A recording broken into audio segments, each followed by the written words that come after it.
A polêmica da semana foi a história dos absorventes de graça. Assim, entre aspas mesmo, porque fora o ar que a gente respira, praticamente nada é de graça. Sempre tem alguém pagando por tudo que se consome. A questão de terem aprovado o projeto sem prever de onde viria o dinheiro para a compra dos absorventes, aliás, foi um dos motivos para o veto do presidente, tão criticado pelos opositores que fizeram questão de dizer que o governo é insensível a causas sociais, mas sem revelar que o presidente estaria cometendo crime de responsabilidade fiscal se assumisse um novo gasto sem previsão no orçamento. E eu sei que na discussão sem fim das redes sociais, muita gente saiu rebatendo essa informação, dizendo que o projeto dizia sim de onde sairia o dinheiro para comprar absorventes, mas não dizia, não como deveria dizer. Se você realmente se preocupa com meninas e mulheres carentes que não podem comprar absorventes e quer ajudar em vez de atrapalhar, fique comigo nesse vídeo para ter informações que possam melhorar o debate e apontar soluções, em vez de apenas criar mais ruído e mais confusão. Felizmente, alguns poucos e bons jornalistas, inclusive críticos do governo, foram atrás de detalhes sobre o projeto que previa a distribuição de absorventes para mulheres carentes, vetado em parte pelo presidente da República, e revelaram o porquê dos vetos. A jornalista Madeleine Lasco, colunista da Gazeta do Povo, foi uma dessas. Ela se deu ao trabalho de analisar um a um os artigos vetados pelo presidente e esclarecer por que precisavam mesmo ser vetados. Caso contrário, ele estaria cometendo crime de responsabilidade e poderia até ser afastado do cargo. Talvez essa tenha sido mesmo a intenção, jogar uma casca de banana para ver se o presidente escorregava. Prefiro pensar que foi só incompetência mesmo para apresentar um projeto bem elaborado e que segue as normas jurídicas do país. Antes de entrar em detalhes sobre os vetos do presidente ao atual projeto, vale esclarecer outra polêmica lançada pelos lacradores de rede social, uma intriga criada por setores antagônicos da própria esquerda. Quem é a autora do projeto? Tabata Amaral, do PDT de São Paulo, que foi quem mais fez barulho por causa dos vetos do presidente, ou a deputada Marília Arraes, do PT de Pernambuco, que consta como autora da ideia original. As duas, aliás, têm divergências políticas não só porque o PDT de Ciro Gomes e Tabata tem se distanciado cada vez mais do PT de Lula e Marília Arraes, mas também porque a Tabata é namorada do prefeito de Recife, João Campos, filho do ex-candidato a presidente da República, Eduardo Campos, que morreu num acidente aéreo. O namorado da Tabata, esse prefeito de Recife, é inimigo político da Marília Arraes, apesar do parentesco próximo, os dois são primos. Eles disputaram a prefeitura de Recife e ele venceu. Mas a autoria do projeto em si, a verdade é que as duas são autoras de projetos de lei que prevêem distribuição de absorventes a mulheres carentes, e há mais deputados com projetos semelhantes também constando agora como coautores. Ah, mas o da Marília Arraes é mais antigo, de 2019, alguns disseram isso. Pouco importa, até hoje não tinha sido votado e depois dele surgiram outros com praticamente o mesmo teor. Pelo regimento interno da Câmara, todos os projetos parecidos têm que ser juntados, analisados por uma comissão e um relator aproveita partes de um e de outro e vota-se a matéria como sendo de vários autores. Foi o que aconteceu.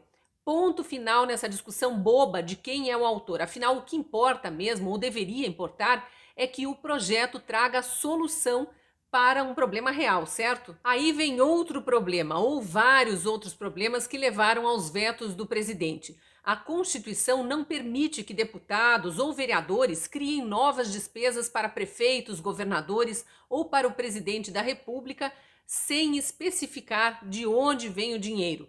Porque gastar fora do que está previsto no orçamento é crime de responsabilidade que pode resultar até em impeachment. Só para lembrar, a ex-presidente Dilma sofreu impeachment por ferir a lei de responsabilidade fiscal. O caso era diferente, mas ainda que muitos insistam em dizer que o impeachment dela foi golpe, não foi. Ela cometeu crime de responsabilidade fiscal quando pegou o dinheiro do Banco do Brasil e da Caixa Econômica Federal, das pessoas que têm conta lá, para pagar despesas correntes do governo. É crime. Bolsonaro provavelmente foi alertado por assessores técnicos de que esse projeto dos absorventes poderia ser uma emboscada e vetou, para não ter que gastar 100 milhões de reais com absorventes, tirando dinheiro de outras áreas.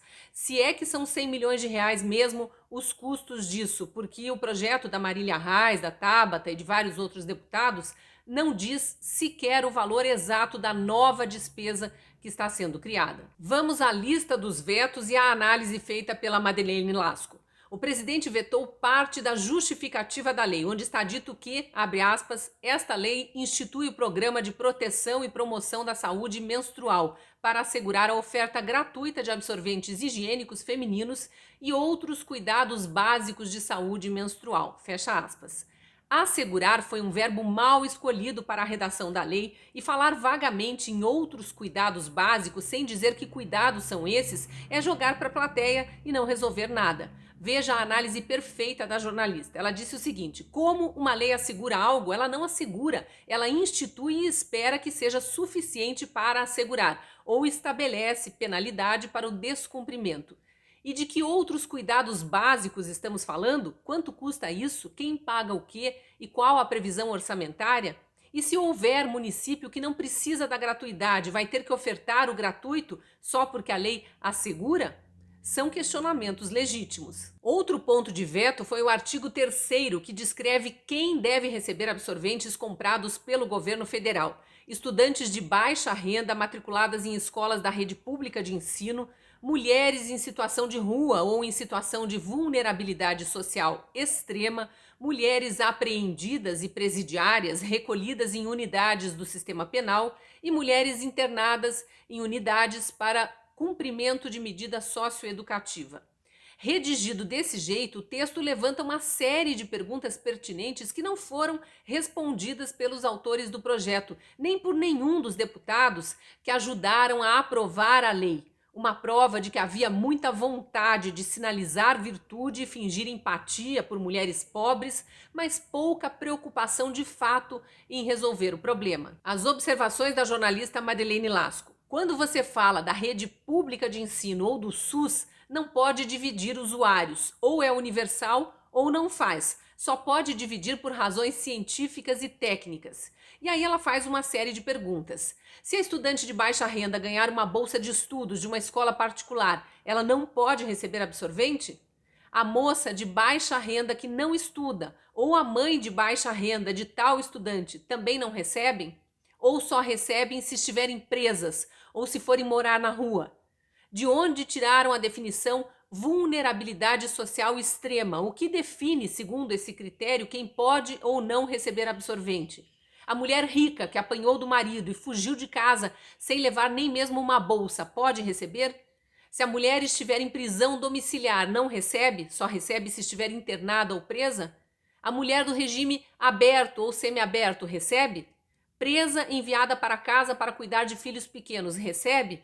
Tá vendo como não é só aprovar um projetinho bonito e largar na mão do presidente para depois dizer insensível, misógino, machista, vetou, não quer que as mulheres pobres tenham um absorvente? Isso é só discurso, é só narrativa, tem muito mais questões envolvidas aí. Outro parágrafo desse mesmo artigo 3º foi vetado pelo presidente porque falava que os recursos financeiros para o atendimento das mulheres presas, especificamente das presas, sairiam do Fundo Penitenciário Nacional. Este foi um dos pontos que os lacradores da rede social usaram para criticar o veto do presidente, alegando que o projeto dizia sim de onde sairia o dinheiro para comprar absorventes. Só que tem um detalhe aí que os inteligentinhos não conhecem ou fingem não conhecer.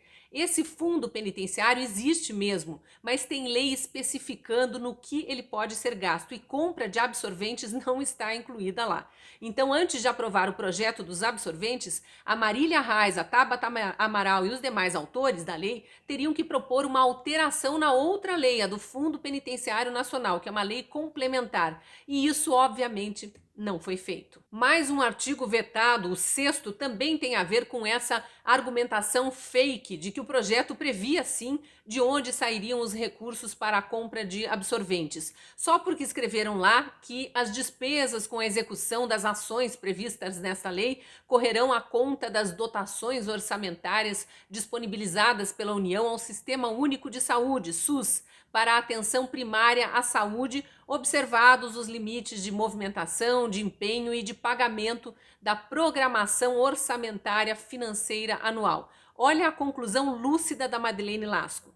Esse artigo foi assassinado pelo anterior. Se o atendimento não é universal, não pode ser pago pelo SUS. E o próprio projeto estipulou que não é universal. Fora isso, o SUS só pode comprar o que tem lei autorizando. Existe uma lista indicando para qual finalidade comprar. Fizeram lei para atualizar a lista? Não. Quanto isso custaria e quanto seria o limite de pagamento via Ministério da Saúde? Não pode fazer pelo Ministério da Educação? E pelo da Ação Social? Pelo Ministério da Mulher, Família e Direitos Humanos? Também não pode? E se tiver parceria público-privada? Suponha que em uma cidade pequena alguém doe absorventes a todo mundo que precisar. Vai ter que comprar pelo SUS mesmo assim, gastar dinheiro?